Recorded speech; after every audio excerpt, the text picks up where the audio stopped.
Hey everyone, Greg here. As you may know by now, I'm the co-founder and CEO of TripShock, an online reseller for water sports and tours. For the past 12 years, we've had the pleasure of working with hundreds of operators across the country, and we're looking to grow our community. It's free to sign up, and you only pay when we bring you confirmed bookings. We'll help you reach new customers, fill empty seats, and grow your business like so many have done with us over the years. Head over to partners.tripshock.com to learn more about our program, read testimonials, or speak directly with our supply team. As always, thank you for listening and enjoy the show.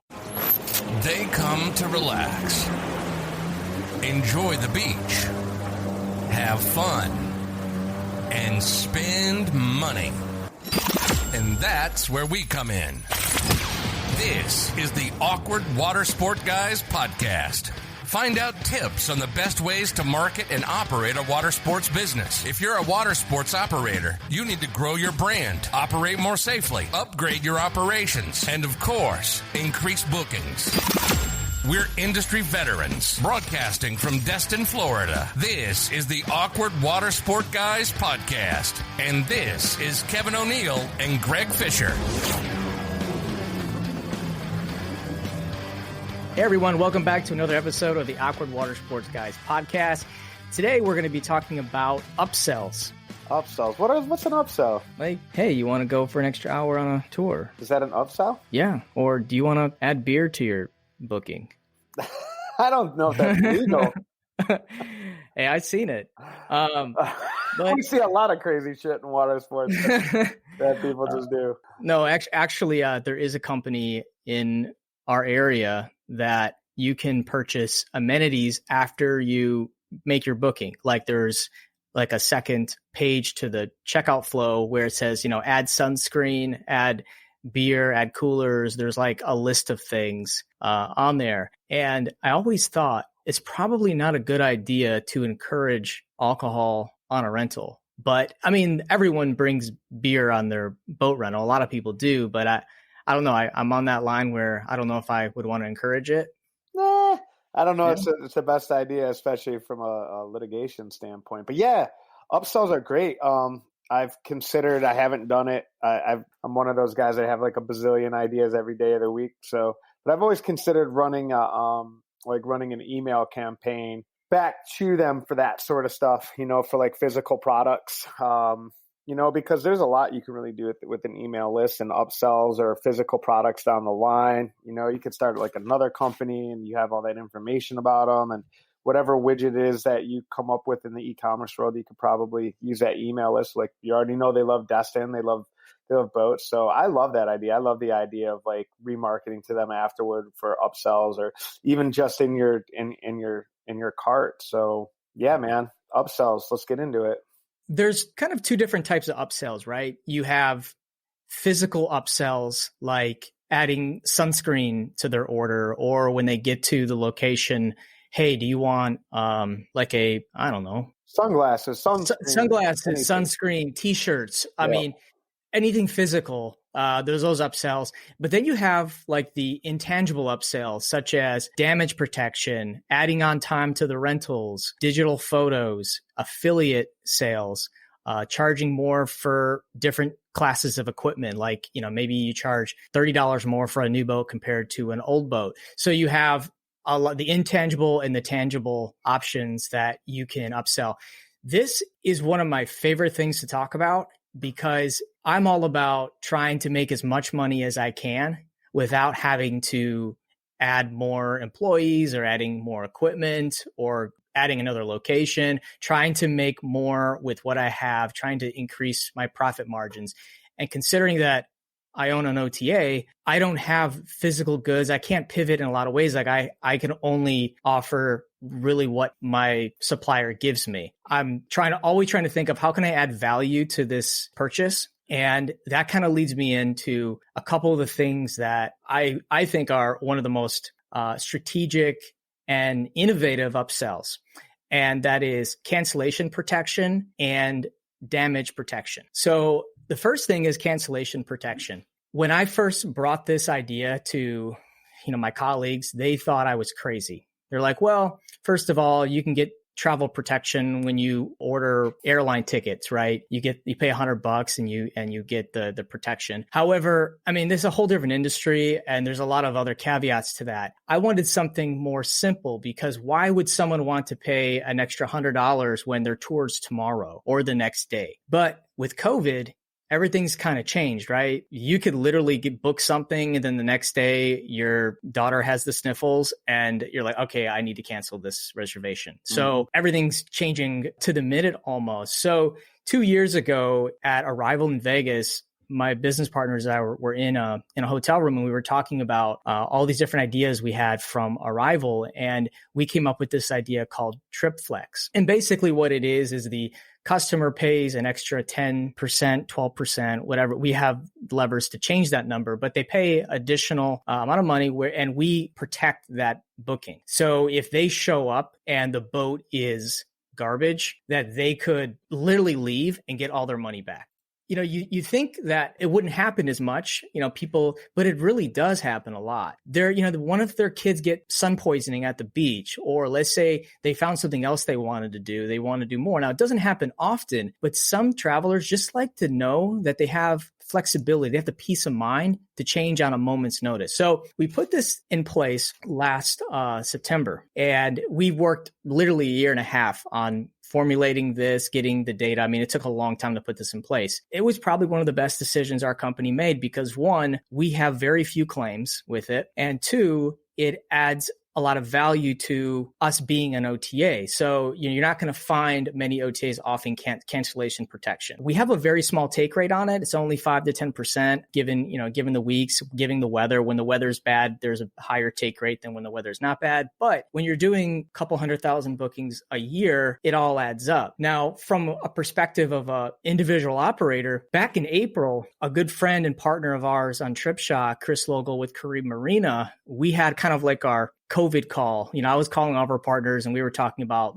what's going on with COVID and what ideas we can do to help the businesses out. And I told Chris about TripFlex and cancellation protection. I wasn't sure if he would actually implement it, but he did. And I talked to him many months later and I said, hey, did you ever implement cancellation protection? He's like, hell yeah, I did. And it worked. It was awesome. He said he had over a 50% take rate on it. Hardly any claims too. He said, I get one here and there, but for the most part, it generated a lot of revenue. And I told Chris I'd give him a shout out on the show.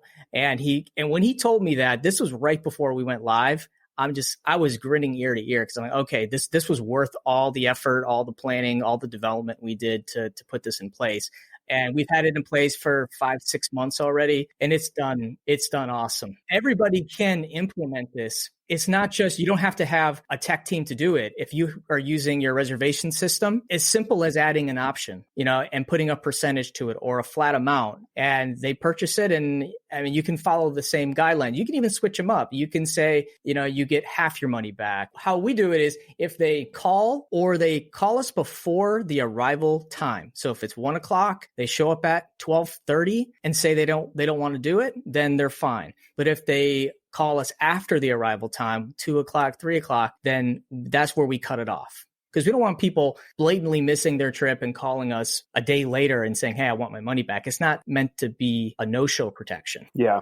So I think that on that particular item and then the damage coverage and universally in our industry, I think people have always with the damage thing, a lot of places, they just charge for damage. In our industry, I think, because I've talked to a couple operators about it since when we started talking about doing this show, I posted something in the Facebook group about it. Like, what do you guys sell for upsells? I think people are leery of it because they're like, oh man, all they think is like, oh man, I'm going to have to eat all these cancellations and I only make like $20 or, if they're or $30 or $40 or whatever it is. And then I have to eat this if somebody calls an hour before and leaves. But you got to understand that what Greg just said, the take rate, all right? The take rate's really, really important on that. So if you have a take rate, I'll just make say 30% up. All right. And we'll call it 10 bookings for the math. If you have a 30% take rate on a $100 product and you're charging, let's say even 10%, so that's $10, you're getting $30 at that point. And out of do you really have a 10% cancellation? Like, it's probably much, much, much, much lower than that. So you have to look at the math, and the same thing on the damages. And where I like the damage protection is that it's twofold. That one, I think you're probably going to make some money on it. But even if you didn't, let's just say it covered the damage for the entire year. Let's say you did $4,000 in damage protection, and then you had $4,000 in damage, and it was just a straight right? Just straight even. You don't have to have these arguments with people then.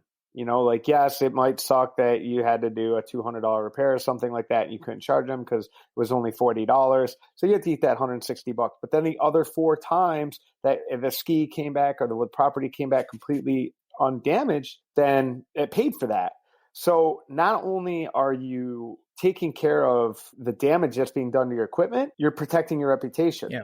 I've seen more bad reviews about we couldn't, they charged us for damages. It wasn't our fault. Like, rarely do you have somebody come back from a massive damage or a minor damage and just go, oh yeah, no problem. Let me pay for it. I did this. Almost every time it becomes an argument. And in today's culture, if you have a multi-person tour or a rental or something like this, and you charge that group for that damage, it's not 1 bad review, it's 3 bad reviews, it's 4 bad reviews. Like, they come after your reputation. In mass. So I like the idea of these type of things because you have much less negative interactions with people. Now, that's not to say that's completely taken away, because you might have somebody have not paid for damage protection or whatever it may be. They maybe skimmed over the terms and conditions. So these situations are still going to be presented, but I think that it's going to be less of an issue because they were given that option. So in our checkout for damage protection, we haven't implemented trip protection yet, or damage coverage rather. We haven't implemented trip protection, which we're going to, but it doesn't allow them to make the booking until they've chosen. So they actually have to say, no, I don't want the damage protection in order to move forward with the booking. Now you even have more ammunition at the end. So if they say like, oh, well, whatever. No, you knew you had the option, and the whatever it was, it left here in that piece, and now it came back in 2 pieces, and you're given that opportunity. So it's really, really hard. And then you can even bring that point up in your, if you do had a bad would have to have a bad review, you could bring that point up. That could be in your rebuttal, like, hey, we offer damage protection. So anybody reading that review, then it's another separate subject. But it's something I love to do, is pitch my products in my review responses, even negative ones. But anyway, yeah, those are great points. I tried damage protection 3 years ago. I did it 2 years in a row. I would have continued doing it if I still had my jet ski business. But the first year we implemented damage protection, we actually netted $9,000 because we only had 3 claims. See, the thing is that most businesses, like the average damage on a personal watercraft is probably like $300. But truly, the damage is not the damage itself. The damage is having to take it out of the water and the revenue lost. Maybe I'm only looking at actual sheer damage, but the economic damage was probably a lot more. So maybe that $9,000 is more like, half of that is what I gained from it. But the most important thing is just what you said, is that when someone wrecked a piece of equipment, it didn't hit so hard. And we had, there's a couple times where we actually showed them, we actually had a physical waiver that said, I am declining damage coverage. You know how many times people signed that, thought about it for a second, pulled $25 out of their pocket and said, I just need to do this. That's happened quite a bit. Yep. So we physically have them decline it, both, like you said, online. And then when they get there, if they haven't done it online or they booked it through another source, we physically have them say, I'm declining damage protection. Now, we got to be careful because you can't call it insurance, because that crosses some lines you don't want to get into. But I don't know, Kevin, if you're doing this, but I max out the damage protection at $1,000. So if they really screw up my equipment, then I'm going to say, okay, if it's $3,000 in damage, you're good for $1,000, but you're going to have to pay the other $2,000. Because a lot of people that heard me pitch the damage protection, they said, well, Greg, what if they like destroy a $20,000 boat? And I said, well, I mean, you can have maybe different levels or say it only covers this much, but your average damage is always going to be $300-$400. Maybe for boats, it could be a little bit more, but it's an easy upsell. It's an easy upsell, and it mitigates situations when they come back and you can say, hey, you haven't do it. And if they still walk away and you have to do more, maybe you say, you know what? I have a lot of people actually paid and I made some money on it. That can offset the economic and the physical damage that I just went through. So I'd like to get in a little bit about the marketing of this stuff. Not a ton, because realistically for most of us, if you're a Fair Harbor operator, Peak Pro, you basically have your checkout and then you have these little boxes that you can click on or whatever. However, I will say this, that there are some masters of upsells out there. And for anybody that's skeptical right now, I want you to consider that like Amazon has an upsell. They're constantly trying to upsell you. Like customers that purchase this frequently bought together. And you always see it before you go to checkout. They have those little add-ons down at the bottom. The real masters of upsells are the info product guys. And so I know a lot of operators, I think with COVID, were really like, I guess anecdotally, but a lot of people were looking toward e-commerce. Everyone's like, man, we're stuck in our house. How do we sell stuff online? But that should be in the forefront of your mind, COVID or not, because that's where everything's pivoting. The e-commerce platform of buying and selling and shopping, that this is how people are used to buying stuff now. They're used to seeing this stuff. They're used to upsells. They're used to that platform in which they are shown products and services. So this is not like, but if you look at these info products out there, like Ty Lopez, Russell Brunson, Sam Ovens, all these guys that sell like consulting services and stuff like that, they surround themselves with upsells and downsells. So you can buy $1,000 course and then add another course for like $30, or you can buy a $10 book and add a $79 course at the end. Like people are just so used to this. And if you really want to see how it's done right, look at the way these guys set up their products and their funnels, because again, like you can really get deep into this. You don't just have to have it in a checkout.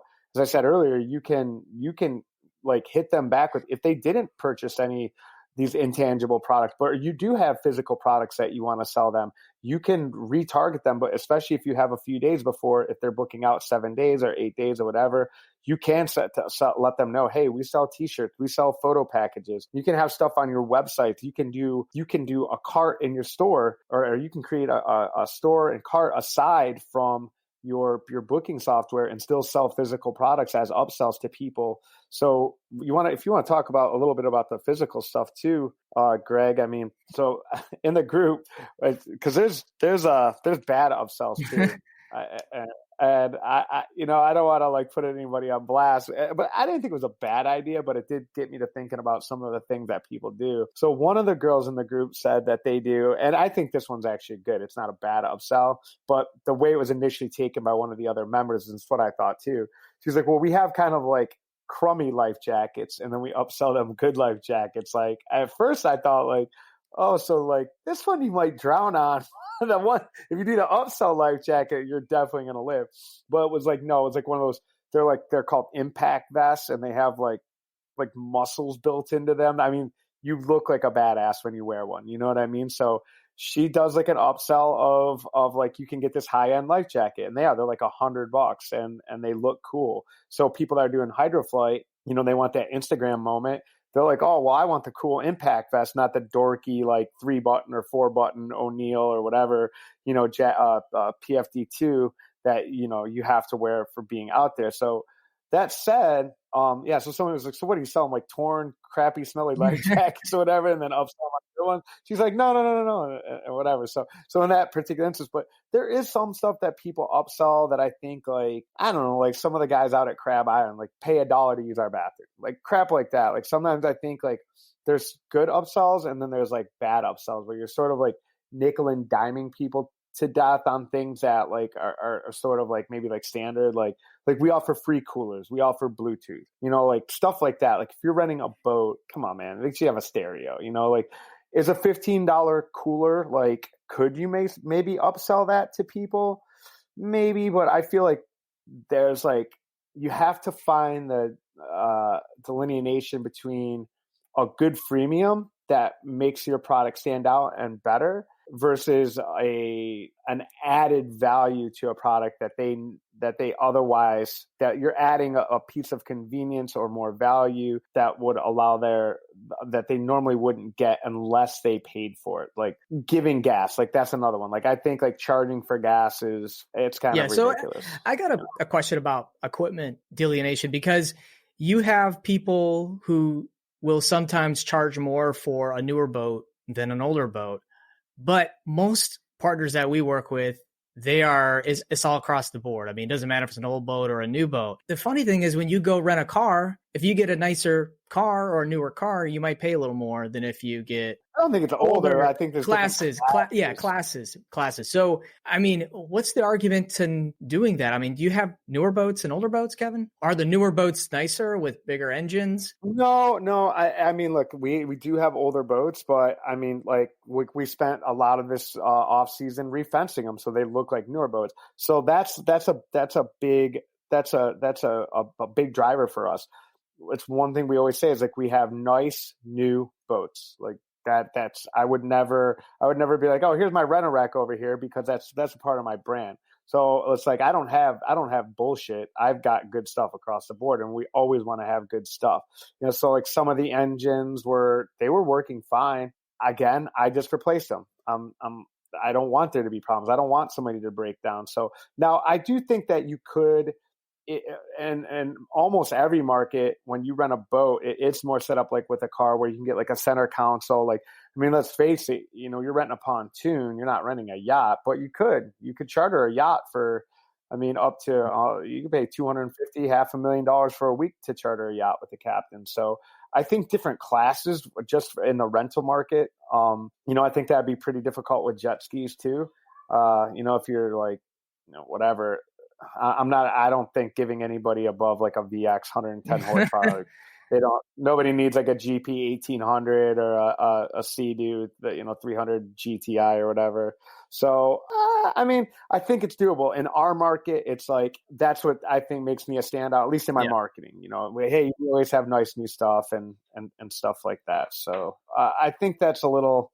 If you have like a fishing boat or a center console or something that gets more that you're offering something it's like a completely different product, then yeah. If you're doing like bay liners or something like a cuddy cabin, or you're doing like overnights, then yeah, there's a place. And even some places in the Midwest, I've talked to operators that have like, these customers want like 300s on the back of their pond. They want tri-tunes, and they're willing to spend $1,500 for the day. So if you have that, if that is something that you're being asked for, then absolutely. I think if you're giving somebody a $70,000, $80,000 boat, then yeah, I think that should definitely be following upsold. up on the pontoon boats, another upsell that I think that I don't think just a lot of operators don't think about is you're never going to rent more like another half day after an 8 hour. Like you're pretty much at your max. You need the boats in by a certain time, but I don't see a lot of guys doing 9 and 10 hour rentals. So let's say that you sell a full day for 500 and you say, okay, wait, for an extra 25 or 30, you could have, an extra hour. Just try to milk because you're not going to be able to rent it out for 3 hours afterwards. So trying to get that little bit extra out of those full day rentals. Is there opportunity there? Because I haven't really pushed anybody on it. I know a couple operators I've convinced to offer 9 and 10 hours on their earlier departures. And I see a lot of people take up on those, but they're not giving any type of break on price. It's still this much per hour. But I mean, just to try to get that extra. And, I'm kind of like on the line with that. I feel like it could be done. You could probably make some more money on it. I think after 8 hours, people are pretty thrashed. When they're done, like when they call us up and they're like, hey, we're running 30 minutes behind or something like that, we're always like, don't worry about it. We'll see you guys back. You guys had the whole day. Hope you guys enjoyed the day. Thanks. We're in that and we're providing a ton of customer service, because realistically, it's just my guys are going to be sitting out there anyway. Like, my guy's sitting on the dock for an extra couple hours or something like that. Now I'm like, man, hey, what are you guys doing or whatever? But I mean, we've had people call and ask. And then with something small, I think a couple of times I did say, like, if you want to keep the boat an extra hour, it'd be like, I can't remember what it was, like $50 or something like that. And a lot of times they said no. So like, other than like offering that, I just, like, when they check in, I mean, it could be the upsell. Hey, there, you got an 8-hour rental. You're not going to rent it afterwards, but you do have a little couple hour flexibility until you need the boat in, and saying, hey, you can upgrade today. It's $50 more and you can get an extra hour, or $75 for 2 hours. I mean, I don't know the pricing, but it's just it seems like an easy upsell once they come in. And I don't know about you, but when I did my rentals, most people, I would say majority, came in 10 minutes before their rental time was up on the skis anyways. They always came in early. So even if they added that extra 30 minutes or added extra an hour, I can always spec them in early. But on the skis, I would never do it on like an hourly rental, because I need those skis back in for the next one. Like, you couldn't really do an upsell. But on the boats, on the 8-hour boats, not on the 4, but the 8-hour boats, it seems like an opportunity where you can maybe squeeze another $50 or $100 out of them. Yeah, possibly, but same thing. They always come back like usually like right on time, or a few minutes early. I don't know where I fall on that one, man. Like, I think it could probably be done. My concern would be if they got there at 9, they're supposed to be back at 5, then they're back at 7. Like, man, that's like, man, we're right at sunset. Now they've been on a boat for 10 hours. Like, did I just give them 2 more hours of drinking time? Yeah. It might have to be a case by case basis. I mean, people do it. I see people, they have it offered out there.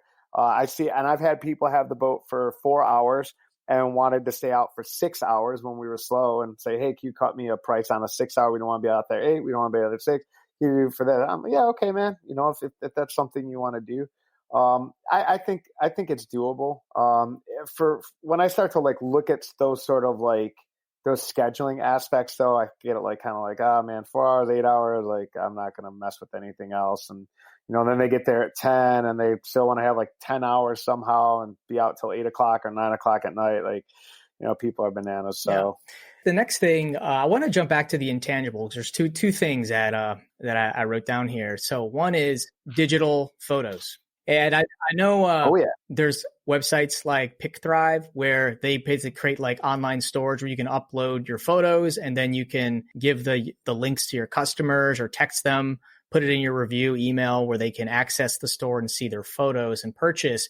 And I love digital photos because, one, you don't have to pay for, all the material to print the photos off, and you don't got to distribute the photos through photo services. It's like, bam, you upload the photos, maybe run through a quick editor, or even not, they just purchase it right there. I know for smaller operators, they would actually have to take the photos and they would have to upload them. So, that might be a little difficult, but I know the guys that are a little bit larger, they can have their mate on the boat take photos. And then after the end of the trip, take the SD card out, pop it in.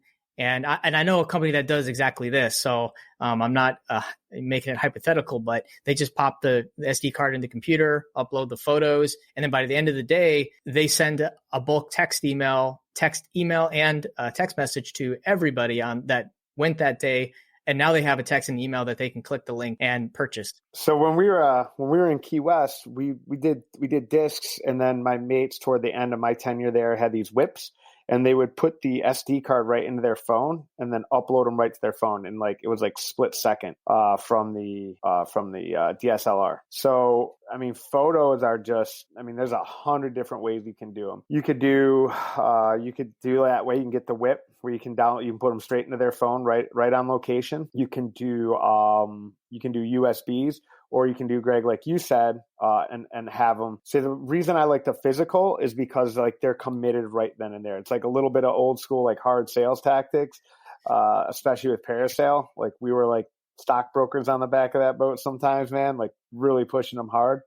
Pictures are just, they are no. I think with the parasailing, you would have to do something right then and there. with so with a many large people. like multi-passenger tour vessel or even a jet ski tour, like you probably have a little bit of time to spare because I don't know, there seems like just it's a different environment where you have a little more time. Well, yeah, you'd have to figure out like a way to get, like, you have to get all those photos in this like a central data. But again, like, it was us. So the photos we were getting 100% of the money for that. So like, we're a crew on a boat. If I was getting all that money, then I would want to make sure when they left the boat that I did my job and got paid, because with like other businesses, the front desk is kind of responsible for, the booth staff's responsible for getting the photos and doing that. But if that was my money, if that was responsible, then I would want to make sure they left with the photos or they left with an SD card and I had payment. But the Pick Drive is a pretty cool. I'm not necessarily endorsing them, but I've used them to help one of our partners get set up, and I was really impressed with their interface, and it was easy to use. They get, I think, $3 for every picture that's sold. And this operator was selling them for $15 per photo. They did really well with it. We were selling them for $60. Wow. $60 a photo package. And man, I am not making this up. If we had a 70 to 75% take rate, we considered it a bad day. Between 80 to 100%. It's a once in a lifetime activity to go parasailing. So, you want to have those memories. So parasailing, I mean, that's just a given. And I haven't talked to one parasail operator that doesn't do the photo package, because it's a win. And we sell it as an option on TripShock for some of our operators. And I would say more than half purchase it even before, they get there. So it's a great, I mean, those type of upsells are just no brainers, especially for bucket list type activities. When these people are going to want photos of these memories, you got to have a way to sell. GoPro rental's another one for parasail and for dolphin tours. So we did GoPro rentals for our jet ski dolphin tours and our jet ski rentals, and I had issues with them. The GoPros, we didn't do GoPros. We did like the Chinese knockoffs because they were half the price. They're like $100, $200 a piece instead of $500 or more. And they just crapped out on us. Maybe that's part of our reason we should have went with GoPro. But the biggest thing overall was charging them, and our staff getting just caught up in the mornings, having to remember if they don't remember to charge them, then forget it. You just lost the revenue for that day. And then the people are already pissed because we did not have the GoPro. So if you're going to do GoPro, you got to make sure your staff every night checking off the box of charging those GoPros. Because if you have people that are going to go in the morning and they book those GoPros and they don't get them, they're already starting off on a bad foot. You gotta wet their beaks on that, man. At the end of the day, like my mates, when they might as well not even come into work. If their cameras weren't charged, if they didn't have discs, if they didn't have sleeves, if they weren't ready to go, man, like I'd be like, here's an application for McDonald's, bro. I do not need you. They knew that was cardinal sin one. So at the end of the day too, like that's another thing. Like if you're doing an upsell where there's something where like you need somebody to actually sell it, like giving your staff like a cut is always going to, it's money. It's an incentive to sell it. Yeah, absolutely. The hut girls, if it's happening at the hut, I mean, give them a piece of it. They're going to push it. Otherwise, it's going to be some. Do you want photos? You want to add damage protection? No, okay, bye. You got to kind of like you got to really incentivize them. But yeah, the charging of the batteries and stuff like that was. Oh man, those guys would come in. I could just see the fear on their face when they would come in. I'll be like, "Don't tell me you don't have your stuff set up." If you're going to do it, you need to have double the batteries, double the GoPros, double the mounts, double the SD cards. Like literally have enough to where if someone comes in and things aren't charged, you have one that's fully charged. That's like in a backup, because that was our constant problem. And then, I mean. The day that we got rid of it is we were on an awesome dolphin tour. We saw a shitload of dolphins. It was probably the best dolphin tour. A couple of the guys had the GoPros. We had the SD cards, and they got back and something went wrong. Either the person who set it up didn't press play. I don't know. But the whole thing was messed up.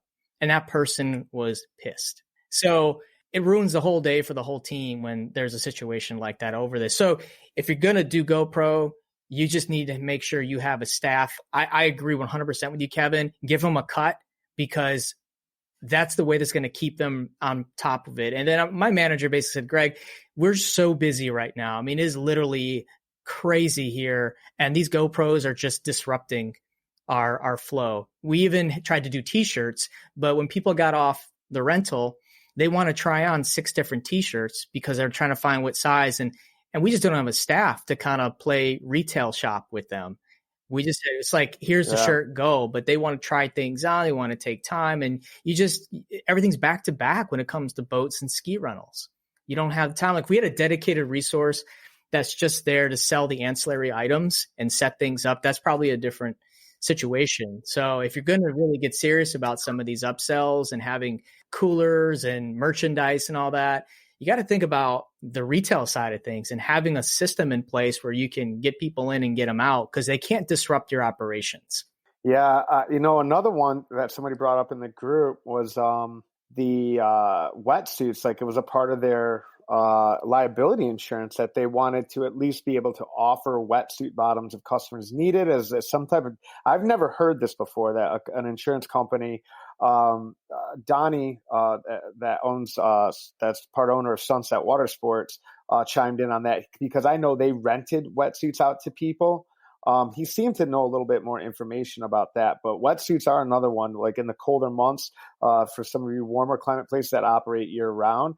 In those colder months, people crush wetsuits. And it's another one that it's like, you pay a couple $100 for a wetsuit and the thing pays for itself and then some, and they'll last, a good 2 or 3 years before you have to redo it. So there's actually, some kind of, and I just didn't find this out till yesterday, but there is like some kind of insurance stipulations with jet skis. Some guys were talking about in the Awkward Watersports Guys. We have a few partners that do wetsuits for upsells in Northwest Florida. Oh. I mean, you're talking like February, March, even maybe April. Wetsuits are not a bad idea for some people who, actually I would do a wetsuit in March. It's still pretty damn cold. So it's a great thing. eBay, go on eBay, probably can find wholesale or people that have wetsuits that never really use them for sale cheap. And it's just a great way to make a little extra money. Even if you just make your cost on them, which I doubt you will. I think you'll do more, but you got to put it in your checkout flow though. You got to let people know prior that you do have them. Otherwise they might make other accommodations, or they might not even book at all. And going back to just the cancellation protection and damage protection, by offering these upsells, you'd be surprised that it actually helps conversion out. If someone has, let's say you have a 72-hour cancellation policy and you offer cancellation protection, and someone's booking, they're like, well, my husband has a bruise on his leg and he might not be able to do this activity. And I might not know until the day of if he can, but I also want to make sure I have a spot. So for the extra 10%, it might be worth it for some people. Or with COVID, that was a big deal. People are like, well, what if my friend gets COVID right before, or they're showing symptoms of COVID? What happens if I find out that he tests positive right before? I mean, I know we're talking like 2 to 3 days, but activities are last minute, guys. Like, that's kind of how the world we live in. So giving those people that extra 2 to 3 days to make up their mind and able to get their money back if they make a last minute cancellation, like, that's really important to some people. And I believe it increased our conversion rate in certain situations because we offered these different upsells and these different products to make it easy on them, kind of ease their mind a little bit. Yeah, I really like those intangible upsells, the trip protection, the damage coverage. Those things are gold. And at the end of the day, guys, it's really simple. It's just adding a couple buttons. Another one. Oh, we didn't get into it, but it's for boat rentals. But we add a stand-up paddleboard, and those things again. Paddle boards, wetsuits, pictures, coverages, like all these sort of things. Some of them, obviously, coverages don't have. I mean, they can have a cost later, but the upfront cost is really small, and the return on it is just ridiculous. And with the margins that we have to deal with in our industry and our business, like anything like high margin, low upfront cost, those things just don't even exist in the world of water sports. Like low cost. What? This isn't going to cost me $10,000. Like, let's say that you had a $400 boat rental, all right? You added damage protection, which is $50. So now you're at $450. you add trip protection. That's another $50. Now you just made an extra $100. Now you upsell paddleboards. That's $50. Now you upsell a picture package of your family, of your family right before they're departing on the boat. That's another $25. Think about you. Let me tell you, you just increased your profit margin on that trip by 50%. And some of those are completely intangible. You didn't have to buy any. Actually, the kayak's already paid for. The paddleboard's already paid for. These are things that you have to think about because not everybody's in a position where they can just expand their fleet on a moment's notice. You need capital. You need space. You need people. Try to think inward when you are trying to generate more revenue for your business. And I'm going to leave with one more, which is somewhat OTA related, is using affiliate marketing. If you, like, for example, we sell hundreds of products on TripShock, and not every market's going to have a TripShock in it, but there are others like us, like Viator and Get Your Guide. But if you sell, let's say you sell a walking tour and they had a great time and you send a review email thanking them for their trip, you could put in affiliate links to other products in your market, such as attraction tickets or other tours that you don't offer, maybe colleagues of yours that you want to pitch. And we offer 5% back to our affiliate, but they're already out. They might not come back ever, or maybe next year. And these are not companies that you're competing with. So think about that. So that post-booking process, they've already left, they're done booking with you. I mean, not everyone's just going to do one activity when they come to the market. They're probably going to do 3 or 4. Like Golfarium, for example, in our area as an attraction, if you get a family that books a boat, they're probably going to go to the Golfarium. Might as well offer tickets and make a little bit off of that. And also it's an easy transition for them. So, and it doesn't stop just at activities, but other things like Uber. I mean, Uber has an affiliate program. Hotels, even though they might already have a hotel, maybe you're in markets where people typically book activities before their hotel. So think about other services. You can go to sites like Commission Junction. Commission Junction is just a platform where they connect you with brands that give you commission on different services. ClickBank. Yep. There's a bunch of them. Check them out. I mean, you could sign up as an affiliate of Expedia or VRBO and HomeAway, and they pay you for recommending their services. So think about your post-booking flow of how you can sell. Like I would say t-shirts are a great post-booking flow thing. Send them to an online store with your branded merchandise. You can send them to affiliates like TripAdvisor, TripShock, all these different activity products that they could purchase after they're all done. That doesn't necessarily compete with you. So yeah, I mean, just think outside the box. This is just money that you leave on the table. All right, guys, that wraps it up on our show on Upsells. If you want to continue the conversation, make your way to our Facebook group, Watersport and Tour Professionals. And let's talk about some of these things, because I'm sure we're probably missing some really good ones. And we appreciate everyone that offered feedback on the group. So we had some good stuff to talk about. All right, guys, thanks for listening. Keep it awkward. You've been listening to the Awkward Watersport Guys podcast. If you're in the water sport industry, this is the podcast that brings the business perspective to parasailing, jet and ski boat rentals, sailing, snorkeling, and everything else.